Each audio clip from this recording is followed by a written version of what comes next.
Facebook.com/Casey in the morning. 93.7 KCLB rocks. I've been a big fan of this group for a long time. I've seen it a couple times. They're amazing. They're in town this weekend out at the McCallum Theater. I can't believe we actually get to talk to one because, from what I understand, they don't talk. Blue Man Group at the McCallum Theater. Joining us on the show this morning, we have a Blue Man, General Fermon Judd. Good morning. Hey, good morning. A pleasure to have you here. Now, are we allowed to do that? Blue Men, I didn't think they were allowed to talk. Oh, yeah, only out of the blue.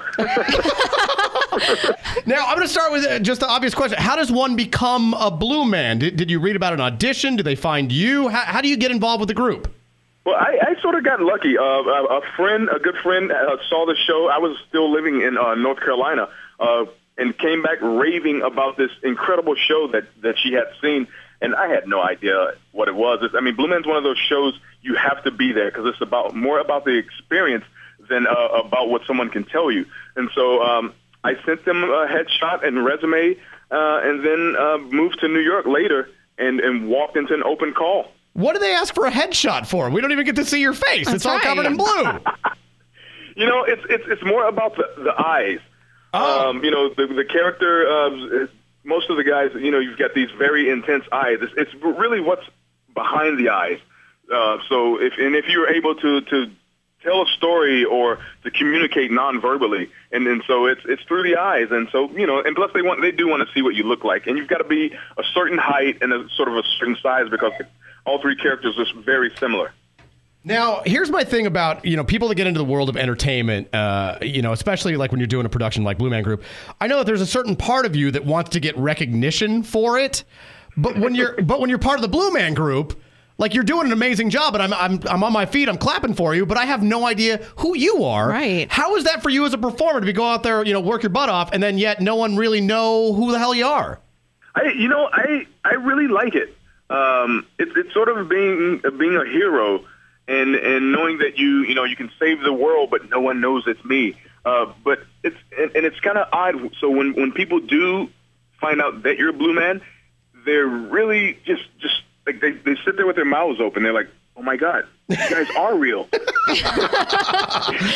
Talking to General Fermon Judd this morning, Blue Man Group in town at the McCallum Theater. I'm sorry to cut you. Have you got a little bit more to add?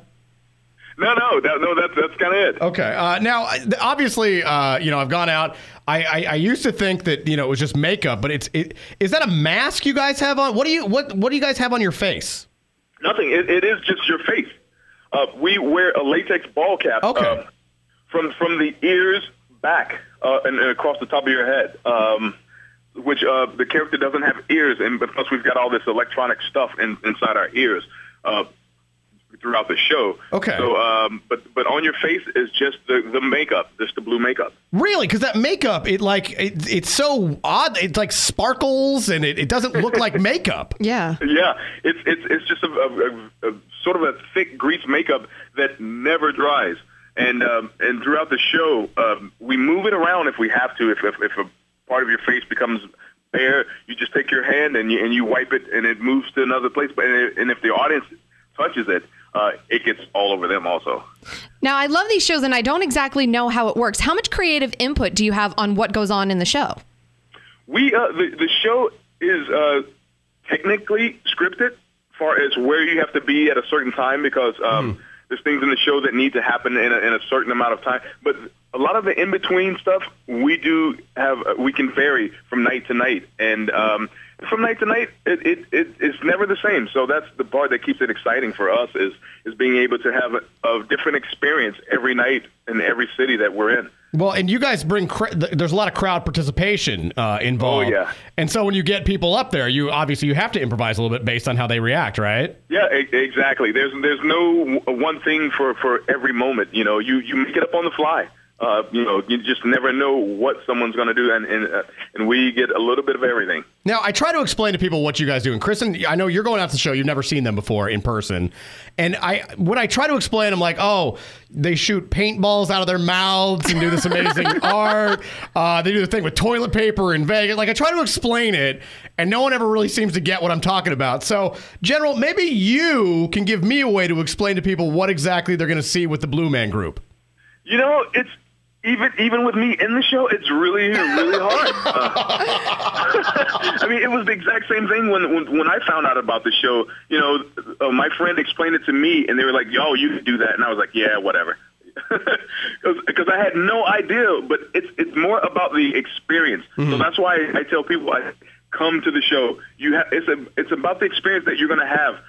As soon as you hit the door in the theater, the Blue Man experience begins from, I mean, the music that's playing and there are signs that you have to read pre-show. And so when the show starts, it's about the audience become this collective unit with the Blue Men who, I mean, we're sort of these outsiders, but the audiences are also outsiders to us. And so we try to come together and have this mind-blowing drama, comedy-filled music spectacle. Were you a drummer before you got in with the group, or did you have to learn drumming because of the group? No, I played drums as a hobby. It was something I had in my back pocket. I was just interested in drumming as a kid, and I had no formal training or anything like that. But I had a drum set as a kid, and it definitely came in handy for this. Now, when you're part of the road show, so you're traveling to different cities every couple of days, right? Yeah. Now, I don't even know if you can answer this. Are there 3 Blue Men that travel? Are there 4? Are there 5? How many actual Blue Men travel on the road for these shows? There's 4 in the touring company. We have one extra guy just in case, you know, if anyone gets ill, and it gives each guy a day off somewhere during the week. And do you guys have to know every role, or does one guy have to know all of them and then the other 3 just stick to the one role? Primarily, each guy knows 2 roles. Okay. There's 3 roles, and we just jump around, which keeps it fresh for us. See, now that's the genius of the Blue Man Group. Somebody wants to take a day off, nobody even knows. Right. That's what I love about it. Now, we got about a minute left with you. We're talking to General Fermon Judd, who's a Blue Man, going to be a Blue Man Group out of the McCallum Theater this weekend. Now, I've seen the Vegas show, and I know the road show is a little different. I know the big finale in Vegas is toilet paper. Are you guys able to bring toilet paper on the road with you? Not the way that Vegas does it. Okay. The finale in this show is amazing. Really? It's mind-blowing. It's way more mind-blowing than Vegas. Oh, I'm so excited. I don't even want to hear anymore. I want to be surprised by it. Yes. Yeah. Well, I got to say, it's been a pleasure talking to you today. I think you guys do an amazing job. And you know what? It's going to be cool for the first time ever when I applaud the Blue Man Group this weekend. I'm going to know one of them. I'm going to know who they are. Awesome. Well, General, it's been a pleasure talking to you. Go see the Blue Man Group at the McCallum Theater. General Fermon Judd, thanks for dropping by, man. Woohoo! Yeah, thanks for having me.